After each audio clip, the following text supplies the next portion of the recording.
ملحدین ہمیشہ یہ بات کرتے نظر آتے ہیں کہ اگر واقعی کوئی رب ہے تو اس رب کو کس نے پیدا کیا ہے۔ یہاں بات ٹائم کے دائرہ کار میں داخل ہوتی ہے اور اللہ وقت کے دائرہ کار سے باہر ہے، یعنی اللہ نے وقت کو بنایا ہے۔ وقت کا اللہ پر کوئی اختیار نہیں ہے، اور وقت مخلوقات میں سے ایک مخلوق ہے، اور وہ اس لیے کہ مخلوق کا مطلب یہ ہے کہ اس کا کوئی آغاز ہو، اور وقت کا بھی ایک آغاز ہے، اسی لیے ہم وقت کو مخلوق میں شمار کر سکتے ہیں۔ تو یہی بنیادی وجہ ہے کہ مخلوق کا خالق پر کوئی اختیار نہیں چل سکتا۔ تو یہ سوال کہ اللہ کب سے ہے، یہ سوال ہی غلط ہے، کیونکہ اللہ کی ذات پر کب جب تب کا اطلاق نہیں ہوتا، کیونکہ وقت سے پہلے اللہ کی ذات موجود تھی اور وقت کے خاتمے کے بعد بھی موجود ہوگی۔ جس طرح اللہ پر وقت کا اختیار نہیں چل سکتا، تو اسی طرح اللہ کے کلام پر بھی وقت اثر انداز نہیں ہو سکتا۔ پیارے دوستو، قرآن اللہ کا کلام ہے جس کی ہر آیت میں اللہ کی صفات موجود ہیں۔ تو کوئی شخص جتنی دل لگی کے ساتھ قرآن کی تلاوت کرتا ہے تو ان آیات کا رنگ آدمی پر ظاہر ہونا شروع ہو جاتا ہے۔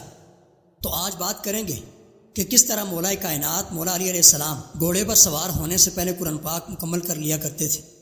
معزز دوستو، علامہ عبدالرحمن جامی نے شواہد النبوہ میں لکھا ہے کہ مولا علی رضی اللہ عنہ گھوڑے پر سوار ہوتے، ایک رکاب میں پاؤں رکھتے اور دوسرے رکاب میں پاؤں رکھنے سے پہلے قرآن مجید ختم کر لیا کرتے تھے۔ اب ہمارے محدود ذہنوں میں سوال اٹھتا ہے کہ یہ کیسے ممکن ہے؟ لیکن اگر وقت کے بارے میں علم حاصل ہو جائے اور وقت میں برکت کی خبر حاصل ہو جائے تو یہ بات ممکن لگتی ہے، کیونکہ جو قرآن سے لگاؤ رکھتا ہے اتنا ہی وقت اس کے لیے رک جاتا ہے، کیونکہ یہ قرآن کی صفت ہے کہ اس پر وقت کا کوئی اثر نہیں ہوتا۔ معزز دوستو، مولا علی پاک علیہ السلام کا قرآن پاک سے بہت لگاؤ تھا، اسی لیے آپ نے فرمایا تھا کہ مجھ سے قرآن کے متعلق پوچھو، بے شک میں قرآن کی ہر آیت کے بارے میں جانتا ہوں، اور یہ بھی جانتا ہوں کہ وہ رات میں نازل ہوئی یا دن میں، میدانی زمین پر نازل ہوئی یا پہاڑ پر۔ ناظرین گرامی، بعض علماء کرام نے فرمایا ہے کہ مولا علی علیہ السلام کا بال بال قرآن کی تلاوت کیا کرتا تھا، اسی لیے آپ اتنی جلدی قرآن پاک مکمل کر لیا کرتے تھے۔ پیارے دوستو، قرآن ٹائم لیس ہے، اس کے بارے میں قرآن میں ہی دلیل موجود ہے۔ سورہ نمل میں حضرت سلیمان علیہ السلام کا واقعہ موجود ہے کہ آپ علیہ السلام نے تخت بلقیس لانے کو کہا تو ایک جن کھڑا ہوا اور کہا کہ مجلس کے ختم ہونے سے پہلے میں تخت لا سکتا ہوں، تو آپ علیہ السلام نے فرمایا نہیں۔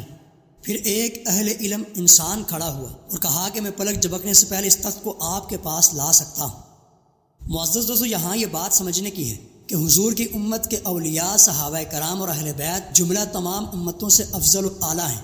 تو جب سلیمان علیہ السلام کے دور کا ولی کئی ہزار میل کی دوری سے تخت کو پلک جھپکنے سے پہلے لا سکتا ہے، تو حضور علیہ السلام کی امت کے اولیاء کے سردار مولا علی علیہ السلام چند سیکنڈز میں قرآن کی تلاوت کیوں نہیں کر سکتے؟ اللہ کریم کی بارگاہ میں پنجتن پاک کے وسیلے سے دعا کرتے ہیں کہ وہ ہمیں مولا کائنات مولا علی علیہ السلام سے عشق اور محبت کرنے کی توفیق نصیب فرمائے۔ آمین یا رب العالمین۔